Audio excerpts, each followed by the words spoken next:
Donc, bonsoir et bienvenue pour ce premier épisode de la série de webinaires sur le développement durable organisé par les trois associations de géographie de l'Université de Paris, à savoir Géomi, Pangéo et Écollectif.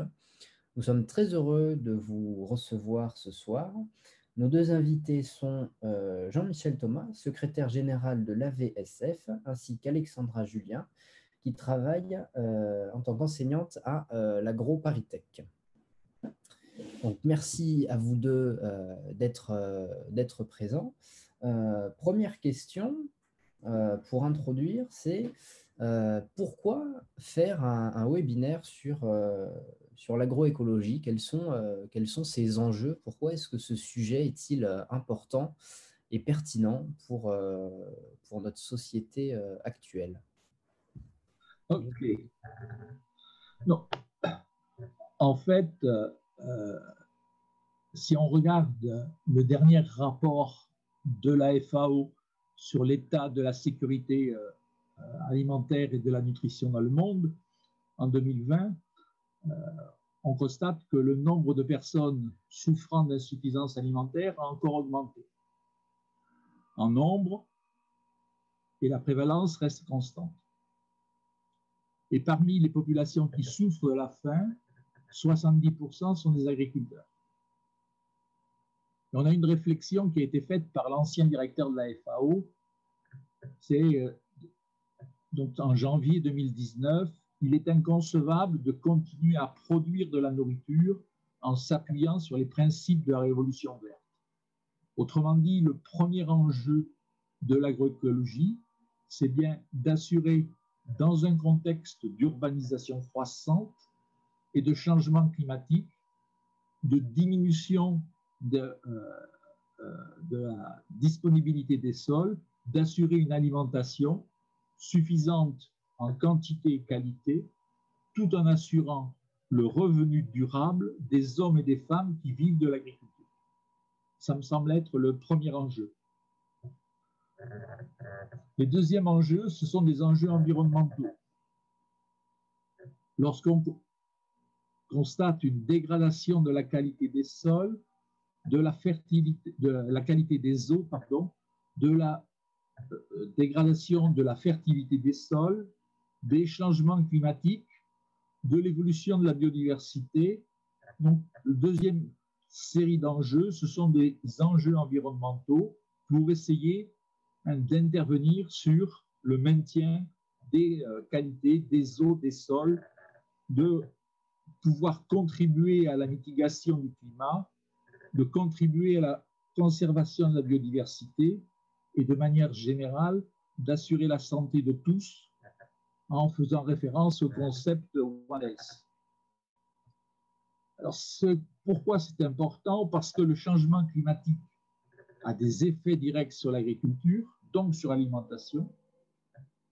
C'est bien l'agriculture qui est le premier secteur à faire les frais du changement climatique, mais c'est aussi celui qui est responsable de la déforestation, de la perte de la biodiversité et, en gros, dans le monde, d'un quart des émissions de gaz à effet de serre. Donc, ce sont les deux séries d'enjeux.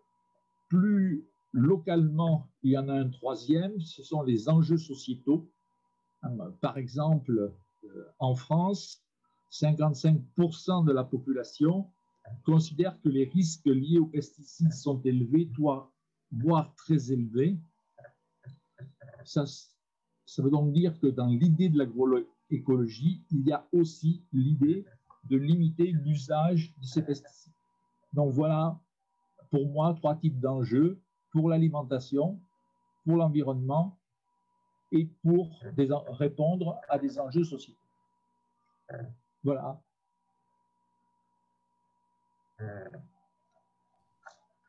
Merci.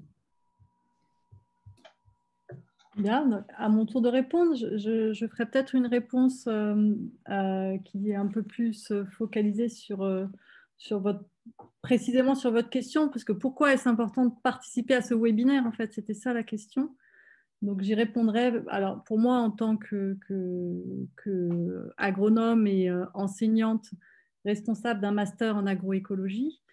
C'est important de participer et de répondre à cette invitation qui m'a été faite donc, par vous. Je vous en remercie. Hein. C'est très agréable de participer à ce genre d'événement. Étudiant en géographie. Pourquoi? Parce qu'on voit bien que l'agroécologie, c'est un terme dont la société s'est emparée très largement, qui dépasse complètement le strict cadre de l'agronomie et de la production agricole. Et c'est un terme qui est polysémique, avec de nombreuses définitions, de nombreuses acceptions. On pourra peut-être y revenir en fonction des auteurs et des gens qui en parlent. Du coup, en tant qu'agronome, je trouve ça important de venir à la rencontre des personnes qui s'intéressent à l'agroécologie pour discuter de ces définitions, s'il n'y en a pas qu'une seule, et de ces contenus. Voilà, parce que les enjeux principaux ont été rappelés donc, par M. Thomas et je les partage. Après, face à ces enjeux, il y a une grande diversité de réponses possibles et l'agroécologie représente une partie de cette diversité. Donc, c'est pour ça que c'est important de voir quelle est la nature des réponses que peut apporter l'agroécologie à ces problèmes. Parfait. Je vais laisser à Pauline la parole pour poser la deuxième question.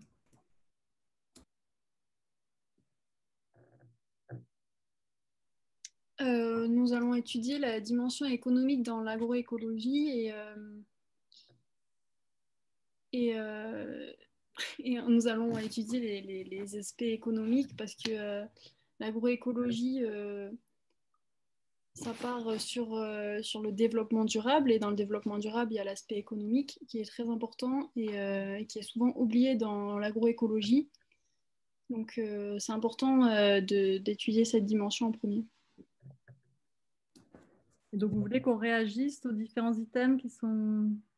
Et là, on se demandait du coup par rapport à la transition d'un modèle de production dit classique vers un modèle reposant sur l'agroécologie, quels étaient les besoins financiers en termes d'investissement, qu'est-ce que ça représentait, est-ce que ça pouvait être un frein pour certains agriculteurs ou agricultrices sur un aspect assez financier, assez économique. Je ne sais pas si M. Thomas veut commencer à répondre. Non, non, vas-y. Vous me laissez la primeur de cette question sur l'économie. Alors je ne suis pas économiste, hein, d'accord? Donc, je suis écophysiologiste. Moi, je travaille sur le fonctionnement des plantes. Mais effectivement, donc, un des principes de l'agroécologie, c'est que si on s'y intéresse, il faut être capable d'en considérer les différentes dimensions. Et la dimension économique va effectivement être très importante. Alors, la première chose à dire, je pense, c'est que on ne peut pas parler de cette dimension économique de façon générale comme ça. Je pense qu'en fonction du pays et du contexte agricole dans lequel on se situe, la question économique pour un agriculteur, elle ne va pas se poser de la même façon et les moyens d'y répondre vont être très, très différents. Il y a tout un mouvement de l'agroécologie qui s'est développé notamment en Amérique du Sud avec les écrits et la pensée de Altieri, qui était repenser une agriculture pour les petits fermiers et les petits paysans, avec comme idée de travailler à la réappropriation des moyens de production par les agriculteurs et développer l'autonomie de ces agriculteurs, autonomie qui s'entend à la fois au sens économique et décisionnel. Voilà, l'idée étant de défendre et de développer cette paysannerie qui était effectivement en situation économique difficile. Alors comment ça peut se décliner dans d'autres pays comme le nôtre? Est-ce que ça veut dire quelque chose? Eh bien, oui, quand même. C'est-à-dire qu'effectivement, on ne va pas raisonner les systèmes de production et les pratiques agricoles en fonction de la place que l'on donne à l'autonomie décisionnelle et économique des agriculteurs. C'est-à-dire que l'objectif de l'agroécologie va être de penser une agriculture où l'agriculteur est au centre du système et va être le propre, je vais lâcher un mot un peu gros, le propre concepteur, voilà, va faire lui-même la propre conception de son système de production et va être au cœur de ce système. en travaillant son autonomie, à la fois vis-à-vis des fournisseurs d'intrants, puisque l'idée est en agroécologie de réduire au maximum, voire de se passer complètement d'intrants de synthèse, en jouant sur les régulations biologiques du milieu, en réduisant du coup sa dépendance aussi vis-à-vis du machinisme agricole, et en travaillant son autonomie décisionnelle, donc ne plus avoir un conseil agricole qui soit unique et top-down, on va dire. Je simplifie, hein, je fais vraiment à gros traits dans sa décision. Donc voilà, vous voyez, au-delà de la simple question de la rentabilité économique, il y a toute une philosophie autour de comment concevoir ce métier d'agriculteur. Disons que là, vous êtes reparti sur les 3 volets du développement durable. Comment ça se décline en agroécologie? Souvent, on dit que l'agroécologie, elle va un peu se mouvoir entre 3 pôles. Un pôle qu'on appelle un pôle scientifique, où l'agroécologie, ce serait l'hybridation de l'agronomie et de l'écologie, comment faire de l'agriculture écologique. Un pôle des pratiques, c'est-à-dire que en agroécologie, il y a un certain nombre de pratiques agricoles qui relèvent de l'agroécologie et qui sont favorisées. Et un pôle plutôt relevant du mouvement social, où là, on va trouver des penseurs ou des philosophes, par exemple, comme Pierre Rabhi, qui vont être là aussi pour repenser de manière plus globale les relations homme-nature dans lesquelles on s'inscrit l'agroécologie. Voilà. Après, il y avait d'autres choses par rapport à la mondialisation. On pourra peut-être y revenir après plus dans le détail si vous voulez. Je vais laisser la parole à M. Thomas sur cette question. Monsieur Thomas, oui.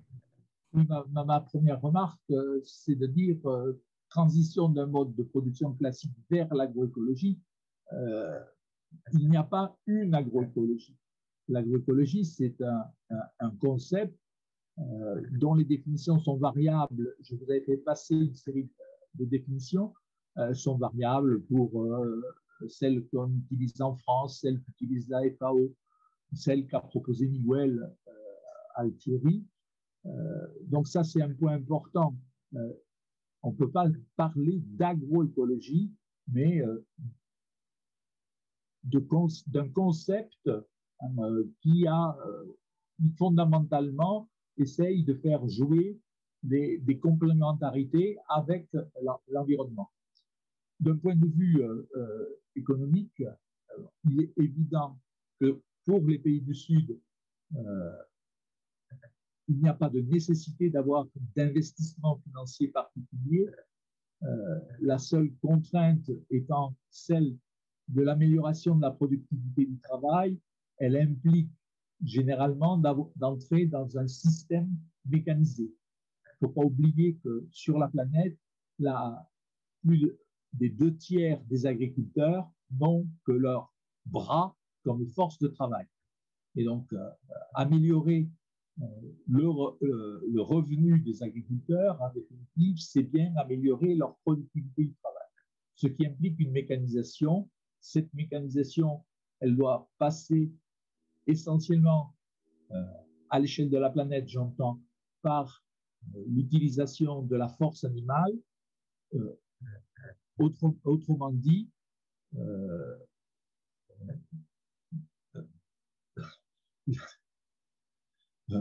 dit, la nécessité d'intégrer l'élevage d'animaux de trait dans les systèmes productifs. Pour ce qui est de la France et de mon passé, des investissements financiers conséquents, il y en a certes. Par exemple, si on veut diminuer, voire supprimer l'utilisation des herbicides, il faut pouvoir s'équiper en matériel de désherbage mécanique, il faut pouvoir éventuellement s'équiper en matériel de semis direct qui n'implique pas une préparation importante du sol. Il faut s'équiper, par exemple, en pomme de terre, d'une machine à ramasser les doryphores. Mais tout ça, ça existe. Ce ne sont pas des investissements démesurés par rapport aux pratiques actuelles de l'agriculture en France. Pour ce qui est du coût de fonctionnement, évidemment, je rejoins ce qui a été dit précédemment. À partir du moment où on diminue la charge en intrant, quel qu'il soit, il y a forcément une amélioration du revenu. Mais j'insiste sur l'idée que l'agroécologie, elle n'est pas une. C'est un concept et donc elle est très, très variable sur les pratiques en sont très variables sur la. Ce qui est, me semble, deux points importants par rapport à cette agroécologie. D'une part, c'est d'essayer de lier les savoirs paysans avec des savoirs innovants, techniques ou scientifiques actuels. Et d'autre part, la deuxième idée, c'est de se dire qu'il ne s'agit pas globalement d'une pratique ayant pour objectif de diminuer l'impact des pratiques agricoles sur l'environnement, mais d'utiliser l'environnement comme un facteur de production au même titre que les autres facteurs de production. Oui, je suis tout à fait d'accord avec ça et je me permets de rebondir là-dessus. C'est-à-dire que dans votre diapo, vous voyez quand vous marquez la production classique, en fait, c'est cette expression-là qui finalement ne veut pas dire grand-chose. En fait. Excusez-moi, mais voilà, déjà, ça va dépendre. Effectivement, chaque région agricole va avoir une manière de produire et il y a une diversité énorme dans les agricultures. Alors déjà, on parle en général plus d'agriculture conventionnelle. Et effectivement, du coup, en fonction de où on part, de quel système agricole on considère au départ, bah, la transition et les conditions et les moyens de la transition vers des systèmes qui soient plus en accord avec les principes de l'agroécologie, on pourrait le dire comme ça, vont être différents. Voilà. Donc, nous, on parle à AgroParisTech, on parle de transition agroécologique et de comment accompagner cette transition. Et cet accompagnement, cette transition va dépendre effectivement de la situation de départ et de vers quel type de système on veut aller en agroécologie, quoi.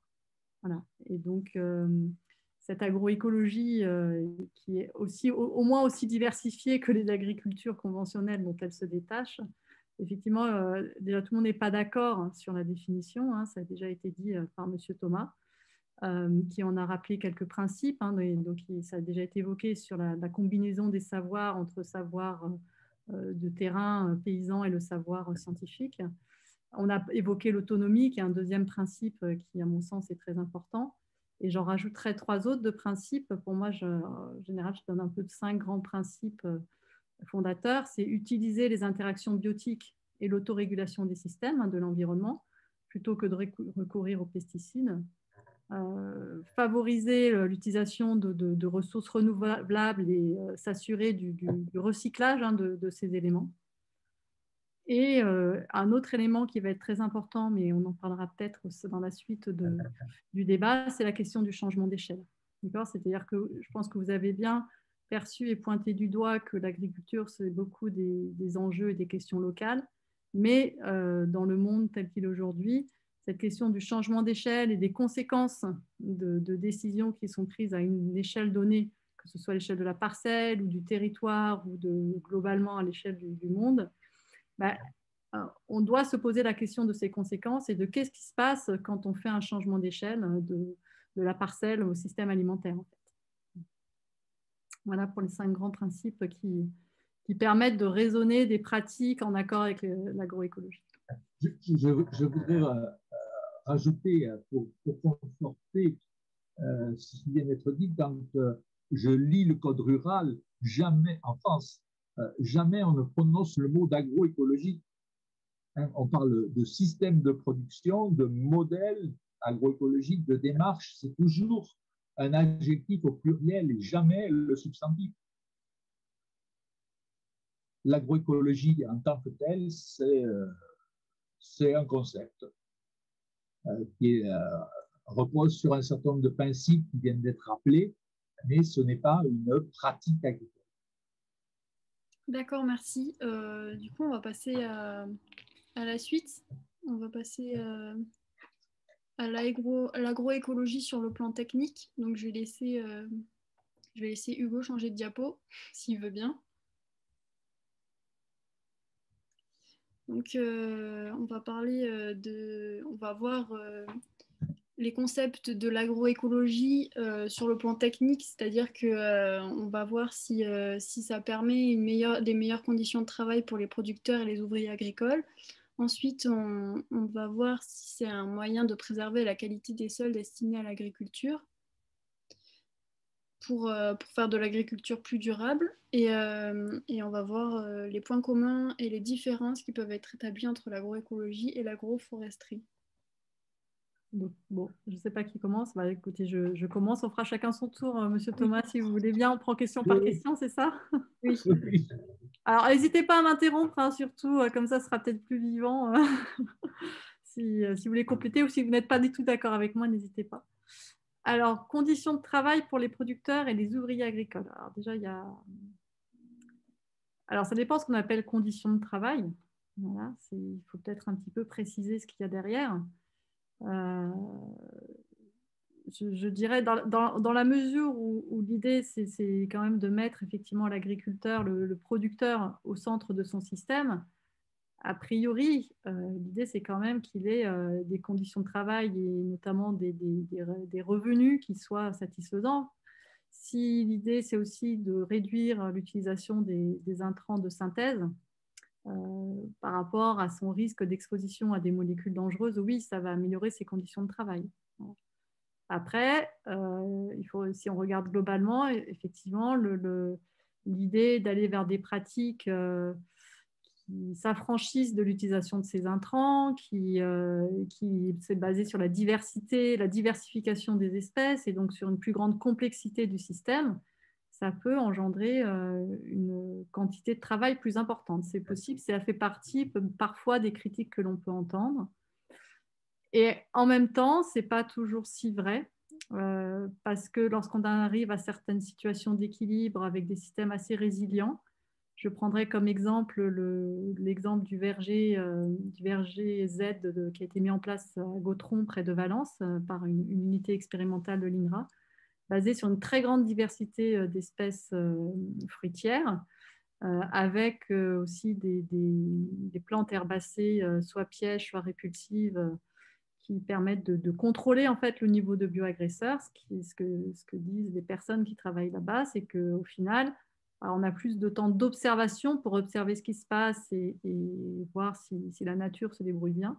Mais finalement, on passe plus de temps non plus à passer de l'herbicide ou à passer des pesticides. Donc, voilà, il faut regarder globalement et surtout ce qui est coûteux. À mon sens, je pense que ce qui va être coûteux en termes de conditions de travail, de temps de travail, ça va être beaucoup la transition d'un système à l'autre, mais qu'on peut espérer qu'une fois à l'équilibre, la résilience de ces systèmes permette d'avoir des systèmes de production qui soient viables à la fois sur le plan de la rentabilité économique, de l'ergonomie de ces systèmes et de la bonne santé des producteurs et des ouvriers agricoles.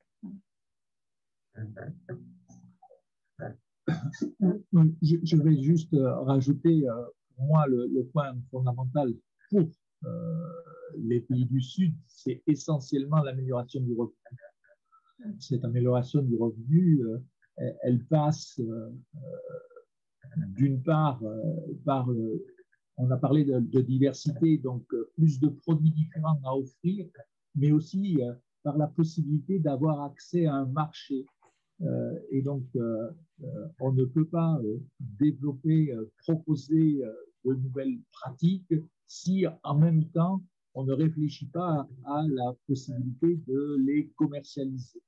Ça veut dire que, d'autant que j'ai fait la remarque tout à l'heure qu'on se trouvait dans des situations d'urbanisation croissante, il faut pouvoir développer le marché et il faut aussi pouvoir développer les circuits courts, c'est-à-dire qui permettent à l'agriculteur de valoriser au mieux son produit sans passer par des systèmes d'intermédiaires. Pour ce qui est de la diminution des charges intrants, ça touche relativement peu les pays du Sud, notamment les pays africains, voire les pays andins. Mais toutes les pratiques de biodiversité, donc type, pas Gautron, mais la mise en place de haies, l'introduction d'essences arbustives dans le milieu, vont contribuer à complexifier le système et à faire que des régulations biologiques se mettent en place.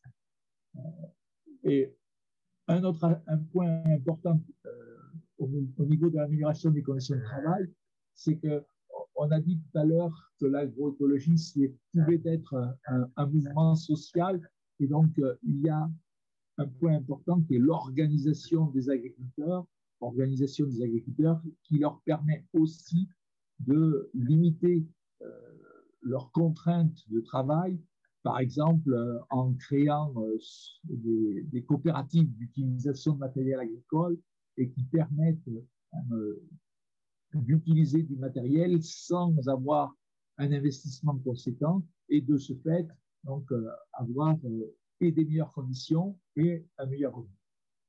Merci. Je ne sais pas si Hugo veut faire l'autre partie. Il y avait une dimension qui est assez importante. C'est la question des ressources, notamment la question de l'eau. On se demandait si l'agroécologie était un modèle qui permettait, dans un contexte de raréfaction de cette ressource, de l'eau, qui permettait de réaliser des économies d'eau dans l'agriculture, ou alors dans un sens de la qualité de l'eau, si à travers l'agroécologie, la qualité de l'eau était moins altérée que dans l'agriculture traditionnelle. Donc voilà, c'était la question sur la ressource de l'eau. Oui, je vous avais déjà fait la remarque que l'eau n'est pas une ressource qui se raréfie. L'eau est une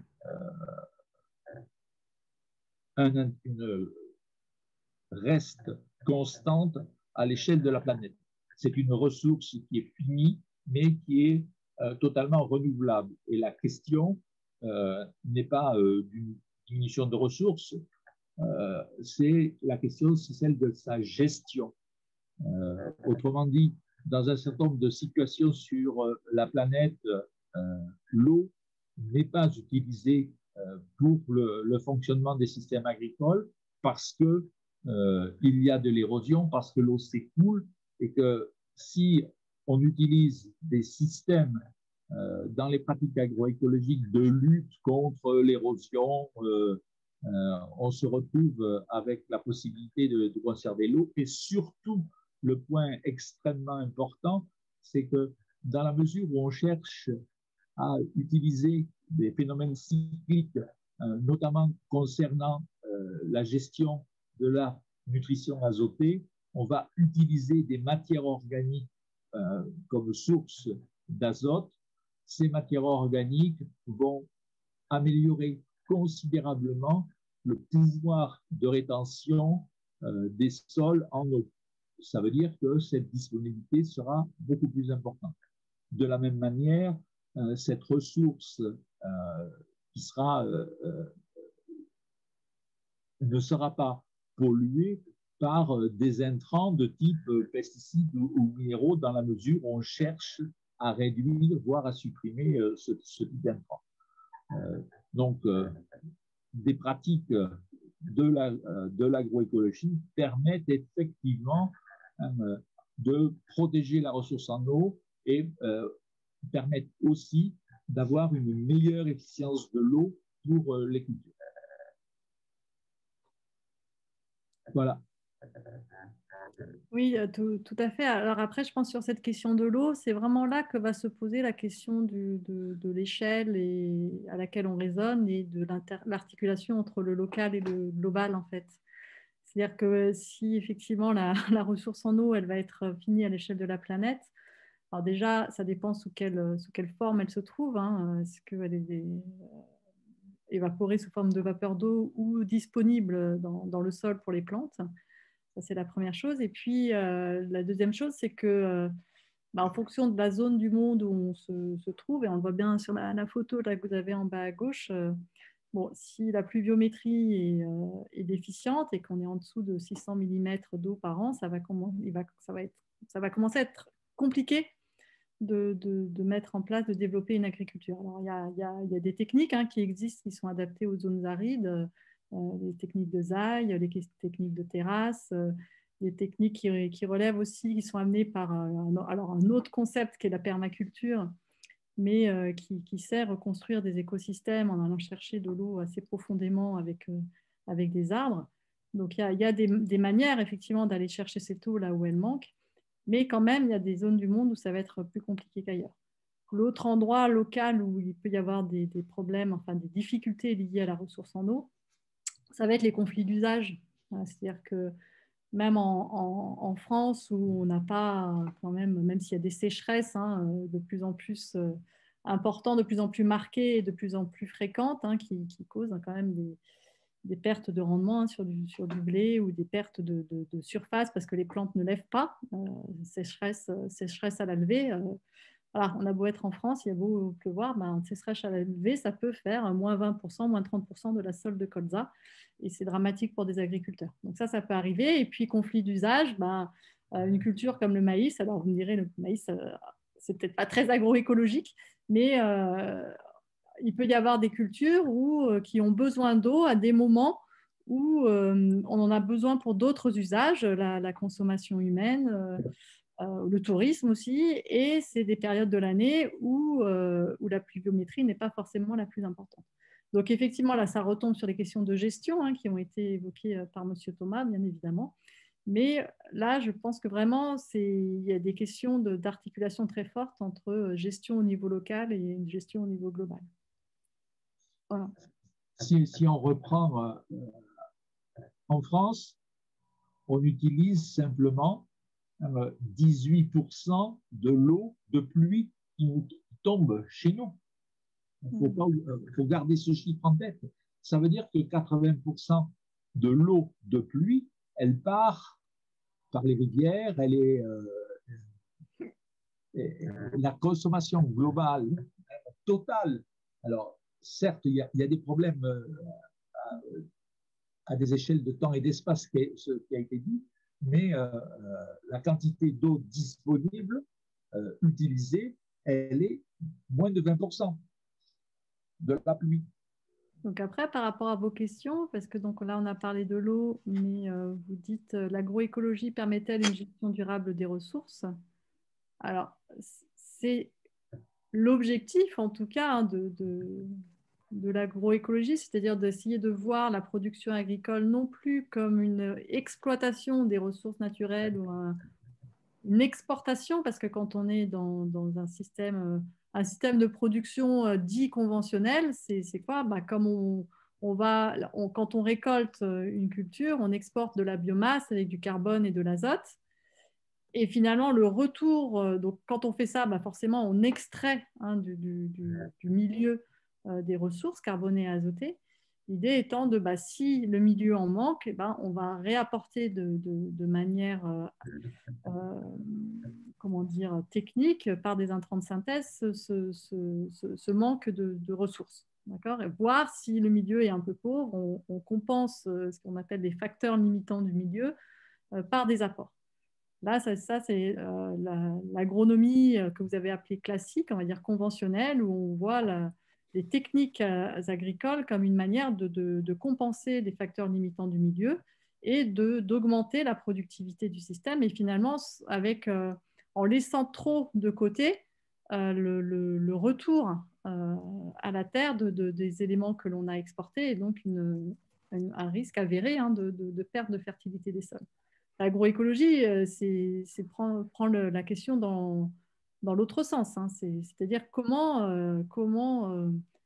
produire, quand même, il s'agit de produire et que les agriculteurs puissent vivre de leur production. Donc, on a bien quand même ce système de production et d'exportation de la biomasse, mais en s'assurant, dans le même temps, de ne pas appauvrir les sols et d'assurer ce qu'on appelle le bouclage des cycles biogéochimiques, c'est-à-dire le renouvellement des ressources carbonées et azotées et des autres éléments minéraux du sol. La seule difficulté, c'est qu'on n'arrive pas à le boucler pour le phosphore. Oui, voilà, phosphore, il y a toujours un truc.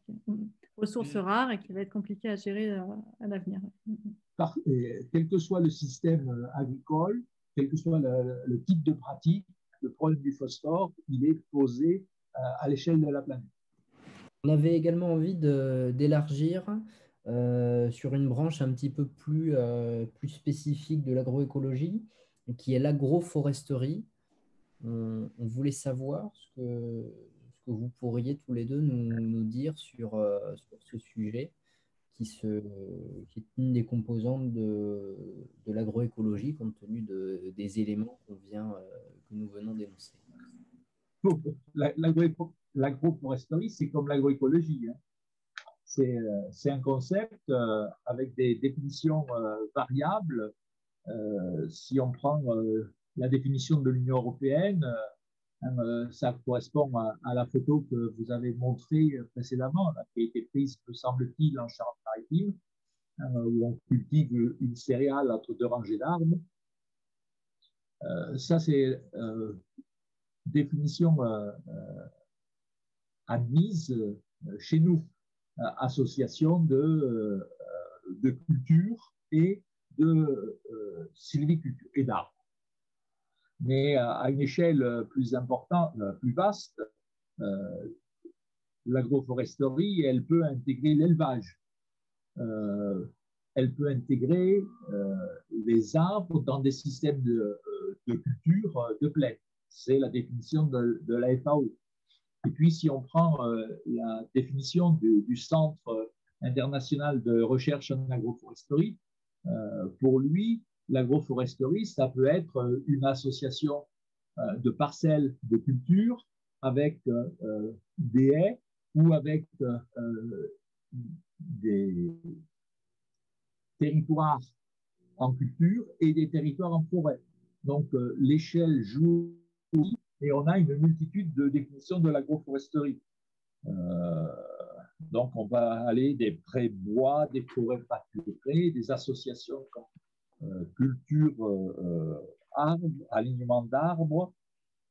Ça peut être aussi une association dans le temps, une production, puis une végétation ligneuse. Par exemple, le nabati brûlis, ou par exemple, du taillis à coupe de rotation.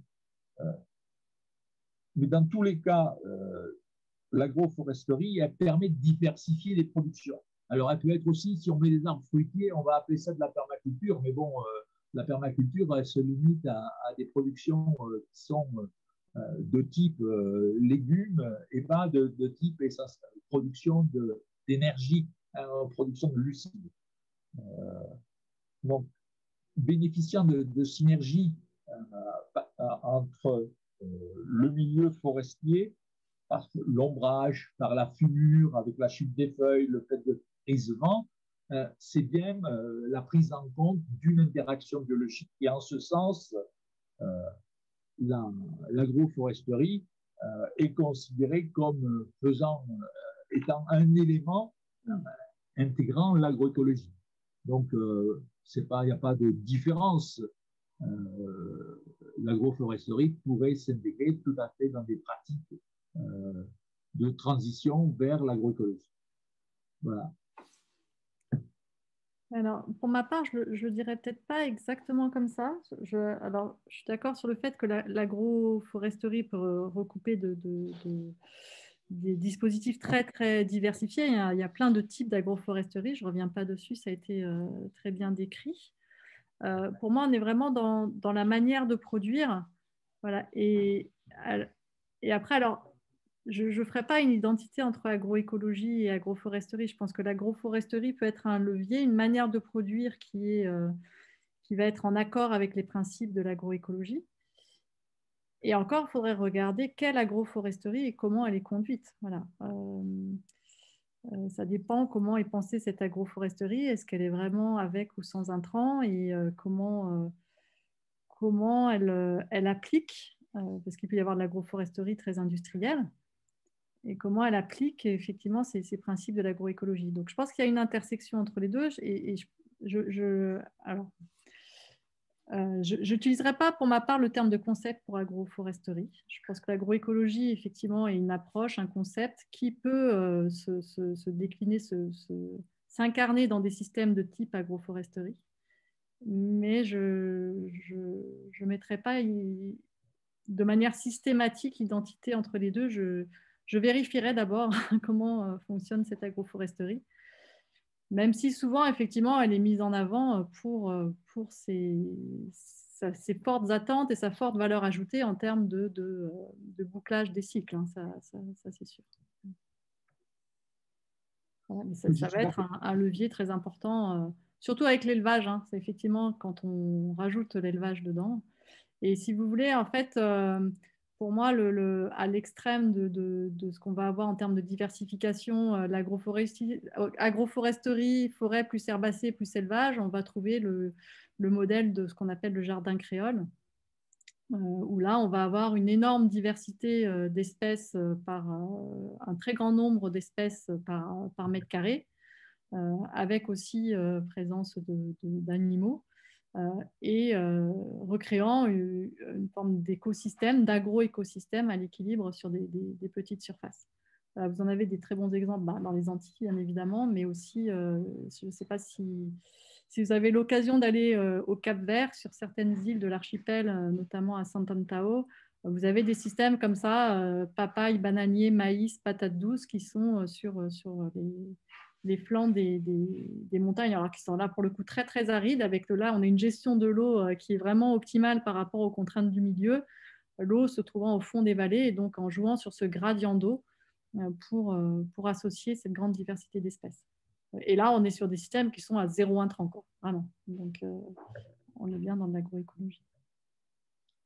On a une difficulté avec l'introduction d'arbres en culture, dans des cultures de base, type les céréales sèches, qui sont quand même la base de l'alimentation de toute l'humanité. C'est que lorsque vous avez des arbres, vous avez des problèmes ensuite pour démarrer des motorisations à cause des racines. C'est quelque chose qui est extrêmement important pour les agriculteurs, de la difficulté d'associer des arbres dans des systèmes de culture de glucides, parce qu'on ne peut pas facilement motoriser. Et parce que je pense à ce qui est développé par Marc Dufumier sur la nécessité d'introduire des arbres fertilitaires dans les parcelles, dans les systèmes de culture. Oui, c'est très très bien comme idée, mais d'un point de vue pratique, c'est pas facile à gérer. Oui, ça pose des contraintes d'organisation des systèmes et du travail. Ouais. Il faut bien gérer la densité d'arbres aussi. Ben voilà, après, ça dépend. C'est là qu'on voit l'intersection entre le concept général et le local, c'est-à-dire comment est l'agriculture de départ où ça va s'insérer. Effectivement, si on est sur des systèmes comme la ferme du Bec et Loing en région parisienne, qui est une exploitation en bio céréalière, l'agroforesterie qu'ils ont essayé d'implanter, alors au début c'était beaucoup des haies, et puis quand on met des arbres dans les parcelles, comme ça vient d'être évoqué, faut respecter les contraintes de mécanisation. Et donc l'espace entre deux rangées d'arbres, ça va être la largeur de la barre de coupe ou la barre de traitement enfin pas de traitement parce qu'il n'y a pas de traitement en bio, mais la barre de coupe du tracteur, quoi. Voilà. À l'inverse, si on part sur des systèmes beaucoup plus à base de plantes herbacées, comme on évoquait là sur le Cap-Vert ou aux Antilles, là on ne va pas avoir des systèmes céréaliers. La partie glucide, elle est plus faite par la partie féculent, ça va être patate douce, igname, et on n'a pas du tout le même type d'agriculture.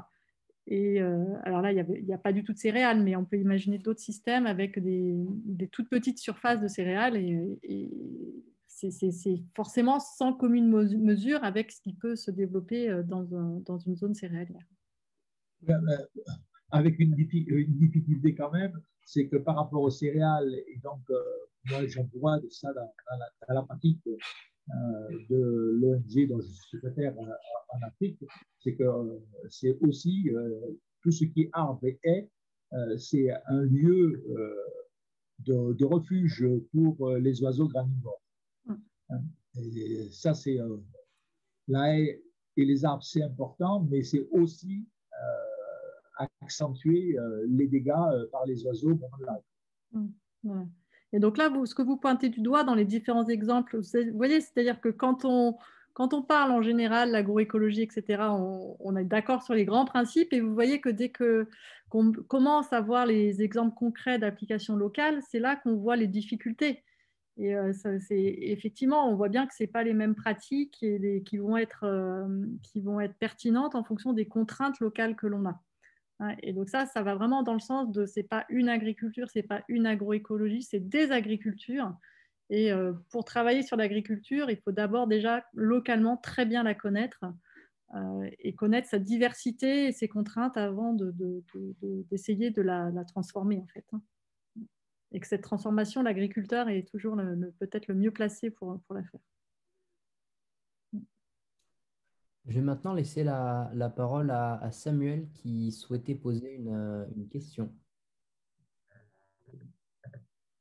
Merci beaucoup, Hugo. Je salue les intervenants. Je suis bien content de participer à cette conférence sur l'agroécologie. Donc, ma question s'articule ainsi. Dans les pays sous-développés, donc dans les pays en développement, il y a des défis majeurs. Il y a des problèmes de revenus des agriculteurs. Il y a le problème d'érosion des sols. Il y a aussi une faiblesse d'investissement de l'État dans le secteur agricole. Et comme défi, il y a encore l'augmentation croissante de la population. Donc ça, c'est des défis.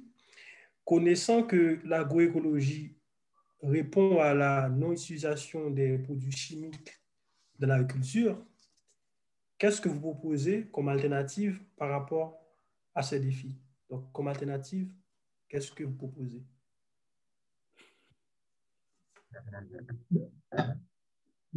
Je peux pas, j'y vais. Oui. Allez-y. Alors, la première remarque, c'est que jamais l'agroécologie, dans ses principes, n'interdit l'utilisation d'intrants extérieurs, qu'ils soient minéraux ou des produits de type phytosanitaire. Il faut quand même être clair là-dessus.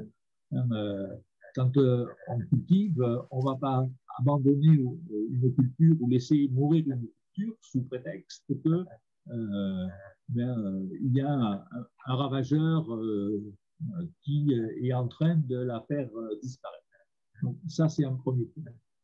Pour ce qui est du financement de l'agriculture, on peut débattre.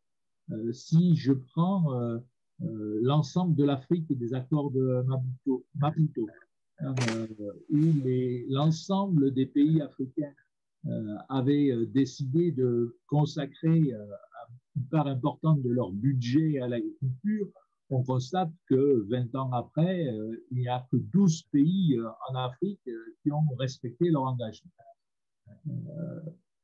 Par rapport aux questions que vous posez sur la production, sur l'érosion des sols, je pense que l'agroécologie, dans ses principes, elle permet de répondre. Je vous donne un exemple. Moi, j'ai travaillé beaucoup au Mali et le simple fait d'apporter un peu de matière organique sur les zones de la haute vallée du Niger, ça permet de doubler le niveau de production. Donc, l'idée d'utiliser la matière organique, les déjections animales comme source d'alimentation azotée des cultures, ça permet une augmentation considérable de la production, d'autant que cette matière organique, elle améliore la rétention en eau et on arrive très facilement à doubler l'efficience du millimètre d'eau qui est tombé.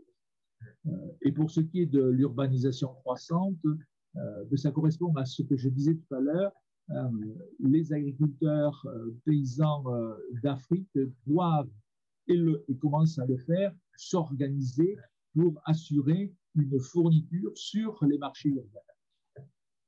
Bon, moi, j'ai pas travaillé sur les agricultures du Sud et en Afrique, donc je ne me permettrai pas de donner des conseils. Juste, je pense que l'agroécologie est une opportunité pour que chaque agriculture du monde se réapproprie une façon de penser sa production agricole. Donc, je pense que l'opportunité, elle est là. Alors, sur ce qui a été dit sur l'utilisation d'intrants, je pense que là-dessus, il y a débat hein, dans l'agroécologie. Vous avez des tenants d'une agroécologie dure. Les gens de terre et humanisme considèrent que l'agroécologie, ce n'est pas d'intrants de synthèse. Voilà, donc je pense qu'il y a une grande diversité aussi dans le recours plus ou moins important aux pesticides et à la fertilisation de synthèse. Voilà. Et je pense que ça se discute hein, très, très largement en fonction du milieu dans lequel on est et des enjeux qu'il y a derrière, quoi. Voilà, donc après sur l'Afrique, voilà, moi je ne vais pas donner de conseils au-delà du fait que je pense que c'est une opportunité et une manière de pouvoir repenser ces systèmes. On pourrait débattre sur l'absence de produits phytosanitaires dans les systèmes d'agriculture défendus par Terre et Humanisme ou même par l'agriculture biologique.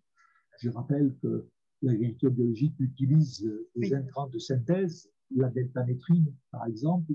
Je rappelle que l'agroécologie, par l'intermédiaire de l'Institut technique de l'agriculture biologique, demande tous les ans en France entre 15 et 25 dérogations pour utiliser des produits qui ne sont pas au cahier des charges. Tout à fait. Je parlais pas d'agriculture bio où il y a des intrants, en général pas de synthèse, mais aussi là je suis tout à fait d'accord avec ça. Ouais. Et je pense qu'il y a une forme de sur l'agroécologie, je pense qu'il y a une forme de pari du fait que c'est possible de vraiment s'en passer. Alors, et je suis d'accord avec vous sur le fait que des fois, on est dans des impasses. Hein. J'ai en tête un exemple d'un jardin agroécologique labellisé Terre et Humanisme d'ailleurs au Maroc, qui a fini par fermer parce qu'il était dans une impasse phytosanitaire. Donc effectivement, il y a un moment donné, il peut y avoir des situations où ça passe plus, quoi. Voilà. Après, on a aussi des exemples de systèmes à l'équilibre résilient sur lequel on n'a pas de problème. Moi, si vous discutez avec des réseaux, je vois chez nous Isabelle Godringer qui travaille sur les semences paysannes bio, c'est dans les réseaux d'agriculteurs avec lesquels elle travaille. Elle dit, mais on n'a pas de problème. Les maladies fongiques sur blé, ça n'existe pas dans ces réseaux-là. Voilà, c'est-à-dire que il y a aussi moyen de trouver des équilibres. Ça ne marche pas à tous les coups, c'est vraiment à réfléchir au cas par cas et c'est très complexe. Hein.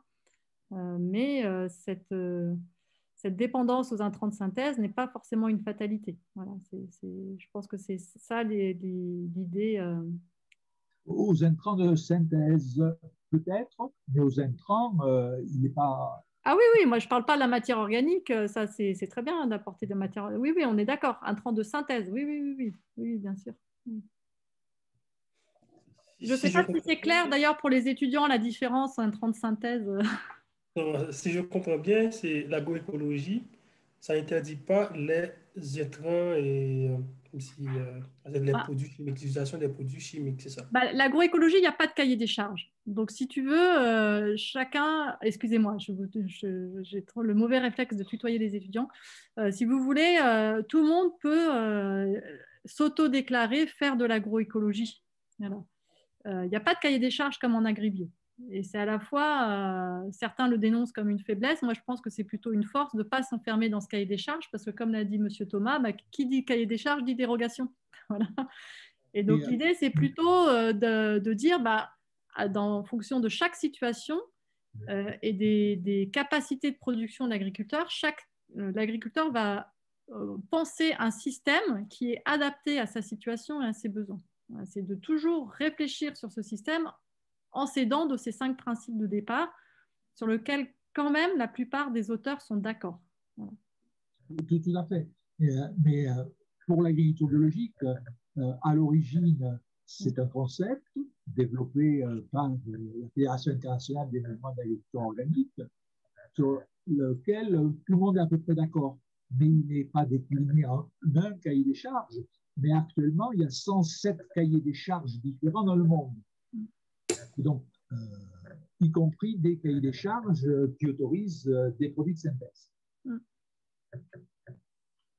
Donc, quand on parle d'agriculture biologique, il y a celle de l'Union européenne, mais il y a celle du monde entier. Et jusqu'alors, l'Union européenne acceptait que des produits sous cahier des charges agriculture biologique d'autres pays puissent être commercialisés en Europe. Exemple la Tunisie, exemple la Nouvelle-Zélande, exemple l'Argentine.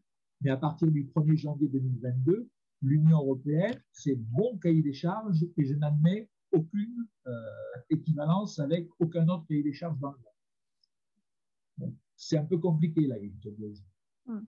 Parce qu'à partir d'un concept, il a été décliné, je dis, en plus d'une centaine de cahiers des charges. C'est aussi un concept économique, quoi. Oui. Et l'agroécologie veut se détacher de ça, justement, sortir, ne pas renouveler les mêmes erreurs que le bio, parce qu'eux considèrent comme des erreurs du bio, quoi. C'est fondamental que l'agroécologie reste au niveau des principes qui ont été proposés et que ça ne devienne pas des cahiers des charges. Ah, on est d'accord. Et donc, pour vous, étudiants, donc il y a dans les intrants, donc les intrants, c'est tout ce qu'on va faire entrer dans le système de production pour produire. Ces intrants, et ça peut être des intrants naturels, quand on apporte de l'eau, quand on apporte de la matière organique, voilà, ou des produits à base de plantes pour traiter les maladies. Et puis, ce qu'on appelle les intrants de synthèse, en fait, le terme générique, en général, on parle d'intrants chimiques, mais ça ne veut pas dire grand-chose parce que la chimie peut être naturelle. Voilà. La matière organique. Qui relève de la... Oui, pardon. Et la matière organique, c'est un produit chimique.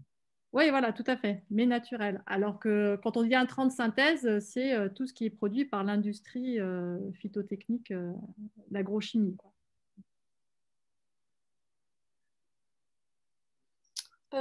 Axel avait une question, donc je vais lui laisser la parole. Oui, bah du coup, déjà, merci à vous pour ce webinaire, aux intervenants. Et du coup, j'avais deux questions, mais du coup, je ne sais pas si je les pose les deux maintenant ou si j'en fais une maintenant et une après. Enfin, je ne sais pas, comme vous préférez, comme vous voyez. Du coup, j'aimerais juste commencer par cette question. En fait, c'est sur le rendement de l'agroécologie. Parce que, alors, j'ai cru entendre que certaines en tout cas, productions qui respectent, qui suivent le concept de l'agroécologie, ont pu développer, ont réussi à avoir des rendements qui étaient supérieurs, en tout cas, aux pratiques des agricultures conventionnelles, notamment productivistes, donc avec de très hauts rendements, et notamment avec, la corrélation entre les différentes plantes. Par exemple, il y a un système, en tout cas, c'est ce que j'avais entendu, qui, par exemple, développe des tomates et qui, au pied, met du basilic et au-dessus, des vignes. Parce que, en tout cas, le système que forment ces trois formations végétales ensemble permettent d'avoir de meilleurs rendements. Alors, du coup, moi, la question que j'aimerais savoir, c'est est-ce que c'est vrai que l'agroécologie, si on utilise bien, en tout cas, cette synergie entre les différentes plantations ou par d'autres moyens, peut avoir des rendements plus élevés ou équivalents que les agricultures productivistes? C'est ma première question. La question à 10 000 €, hein, attention. Vous ne raisonnez pas tout à fait de la même manière entre le rendement, la production d'une espèce et la production d'une association. Il est clair que la production de biomasse d'une association, quelle qu'elle soit, et c'est bien connu en Amérique du Sud, donc qui associe du haricot, du maïs et des cucurbitacées, et des citrouilles pour le faire court, ont des niveaux de production à l'unité de surface supérieure à une production de maïs. Mais en aucun cas, si vous n'apportez rien, vous n'aurez une production supérieure. La plante, en gros, pour fabriquer de la biomasse, il faut qu'elle dispose d'un certain nombre de matériaux constitutifs. Il n'y a rien à faire. Donc, que vous apportiez de l'azote sous forme d'engrais minéraux ou que vous apportiez de l'azote par le biais de matières organiques, il faudra toujours de l'azote pour former des protéines. Il faudra toujours de l'énergie lumineuse et de l'eau pour fabriquer des glucides. Donc, je connais ce type de réflexion qui a été pendant longtemps développé par Schumpeter, mais je ne connais pas de manière générale de systèmes en agroécologie qui produisent plus. Les systèmes en agroécologie, ils produisent plus que les systèmes antérieurs qui étaient pratiqués par les agriculteurs. Ça, c'est clair. Mais on était sur des systèmes où les gens n'apportaient pas d'intrants de synthèse, n'apportaient pas d'azote minéral. Donc, en apportant de l'azote, on améliore le niveau de production. Il ne faut pas rêver. Donc, moi, j'ai géré un domaine en agriculture biologique. La seule culture pour laquelle on arrive à avoir un niveau de production supérieur, alors là, je dis en agriculture biologique par rapport à l'agriculture conventionnelle, c'est sur le soja. Et tout simplement parce que l'utilisation des herbicides sur soja, culture conventionnelle, entraîne un retard de croissance. Et donc pénalise la plante. C'est la seule culture, à ma connaissance, où on arrive à avoir des niveaux de production légèrement supérieurs en bioconservation. Oui, je dirais pas mieux. Juste, méfiez-vous de la notion de rendement et des grandes généralités. C'est parce que vous êtes en agriculture conventionnelle que forcément vous allez avoir des très forts rendements. L'agriculture conventionnelle extensive aussi. Aux États-Unis, il y a quand même beaucoup d'agriculture qui est très extensive et la valeur ajoutée, elle se fait beaucoup par la surface plus que par la productivité au mètre carré. Donc méfiez-vous, c'est un peu dangereux de raisonner comme ça. La notion de rendement, encore une fois, elle demande à être précisée. Qu'est-ce qu'on entend par rendement? Et puis des fois, il vaut mieux raisonner en termes de marge brute sur le plan économique que sur la question du rendement. Mais sur la production elle-même, la question est de savoir si on raisonne au produit ou si on raisonne à la surface. Ouais. Parce que les systèmes extensifs, c'est un vieux débat. Est-ce qu'il vaut mieux développer des systèmes extensifs en agriculture conventionnelle ou des systèmes intensifs sur des petites surfaces? Parce que la disponibilité du foncier va diminuer. C'est le vieux débat. C'est bien connu à AgroParisTech avec René Dumont qui a changé pendant toute sa vie. Il a défendu les systèmes intensifs et quand il est parti à la retraite, il a défendu les extensifs. Oui, alors je vous rassure là-dessus, il y a aussi des débats, tout le monde n'est pas d'accord à AgroParisTech. Enfin, moi, j'ai beaucoup de respect pour le travail de René Dumont, mais je ne réclame pas de son... Non, mais ce que je veux dire, c'est que c'est exactement le débat qui est en ce moment sur l'analyse du cycle de vie, où l'agriculture biologique serait plus performante que l'agriculture conventionnelle. Certes, si on se réfère à une surface, mais si on se réfère à la production, l'analyse du cycle de vie, elle est plus performante pour la conventionnelle.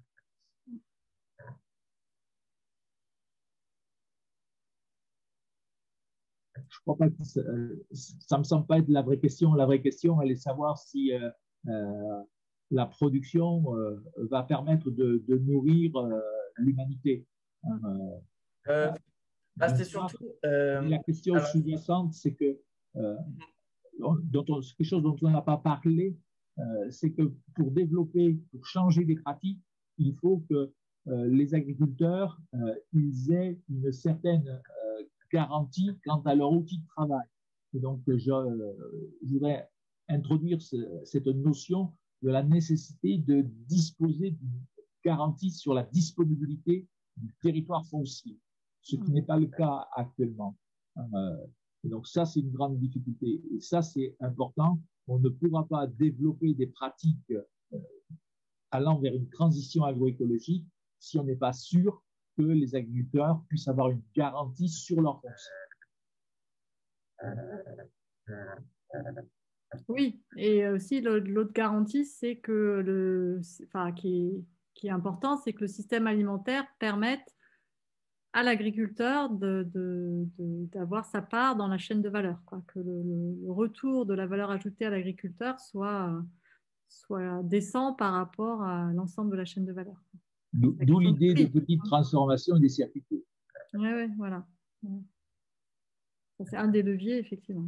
Donc, c'est effectivement l'outil de production. Bah, c'est les bases de l'autonomie économique. Voilà. Et en fait, on arrive assez vite à la conclusion que pour cette autonomie économique, il faut aussi avoir l'autonomie décisionnelle sur la manière de produire, quoi. Et les aides pour la transition, cette transition, effectivement, elle doit être aidée, accompagnée économiquement par des garanties sur le foncier, comme ça vient d'être dit, et puis par aussi un travail sur le système alimentaire qu'il y a derrière, quoi. Donc, Axel, tu avais une deuxième question, il me semble. Oui, j'en avais une deuxième. Et là, par contre, c'est à propos du phosphore. Parce que du coup, vous avez dit que l'agroécologie, ce qui était important, c'était bien le bouclage des cycles biogéochimiques, donc le carbone et l'azote en majorité. Mais du coup, sur le problème du phosphore, donc qui n'est pas un cycle biogéochimique, vu que ses ressources sont limitées, ne peut pas comment dire, il n'y a pas de cycle. Et du coup, j'aimerais savoir comment l'agroécologie en fait répond à ce défi qui est la future limitation en ressources de phosphore, si du coup elle inclut quand même du phosphore dans ses pratiques. Et déjà, quel est le rôle du phosphore que le phosphore peut avoir dans l'agriculture?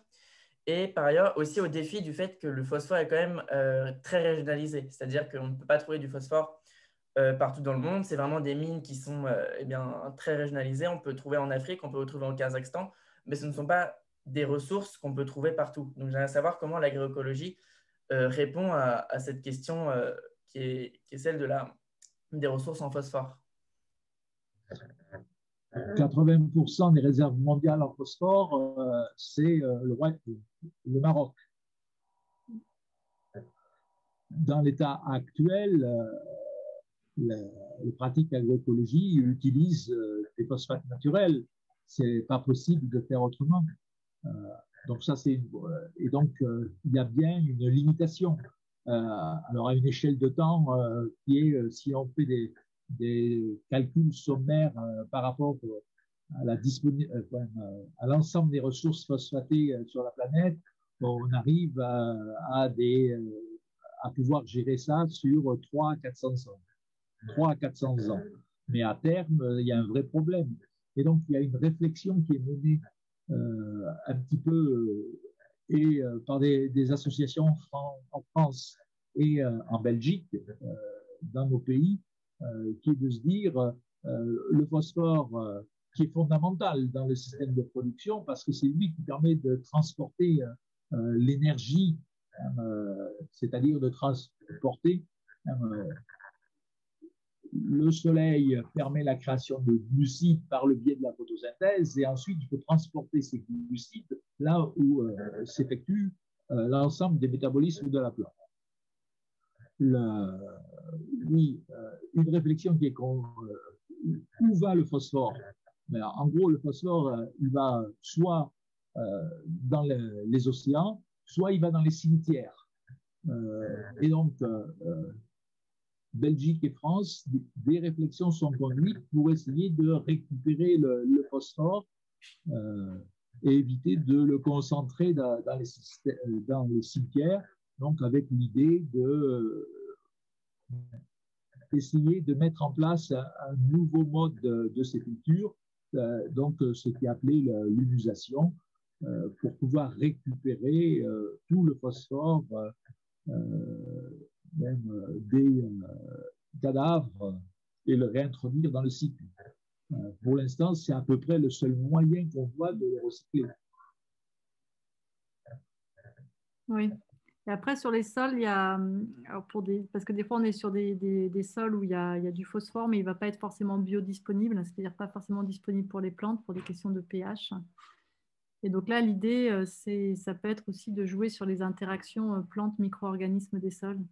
On sait que le microbiote du sol joue un rôle très, très important dans les interactions plantes-sol et la dégradation des matières organiques, la disponibilité en azote, mais aussi la disponibilité en phosphore, parce qu'elles peuvent contribuer à l'acidification du milieu et la libération l'augmentation de la disponibilité du phosphore pour les plantes. Donc ça, alors, ça ne résout pas aux questions de la raréfaction de la ressource, hein, mais c'est aussi un des moyens de travailler la fertilité des sols sans recourir à des intrants de synthèse. En sachant de toute manière que la quantité de phosphore qui est utilisée par les végétaux, elle est relativement faible. Les gaspillages en phosphore, ils sont plus au niveau de l'alimentation animale, par exemple les volailles. À l'échelle, je parle à l'échelle française. Là.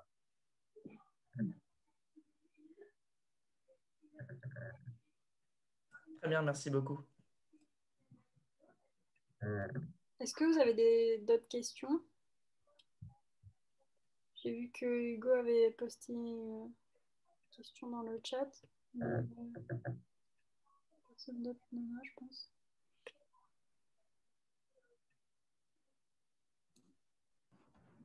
Dans ce cas, si personne n'a de questions, on va pouvoir conclure ce premier webinaire qui est le premier d'une, je l'espère, une longue série. Et donc, nous allons remercier nos deux intervenants, Jean-Michel Thomas et Alexandra Julien, pour leur participation. Avec plaisir. Et merci puis, de nous avoir invités. L'association Géomie, l'association Pangéo, et toutes les personnes qui ont rendu possible, dont Pauline, l'organisation du webinaire. Donc, nous vous remercions toutes et tous d'avoir pu participer à cette conférence qui a été enregistrée, que vous pourrez retrouver sur la chaîne YouTube de Géomie. Et sur ce, nous vous souhaitons une bonne soirée. Merci à vous. Merci beaucoup. Bonne soirée. Au revoir.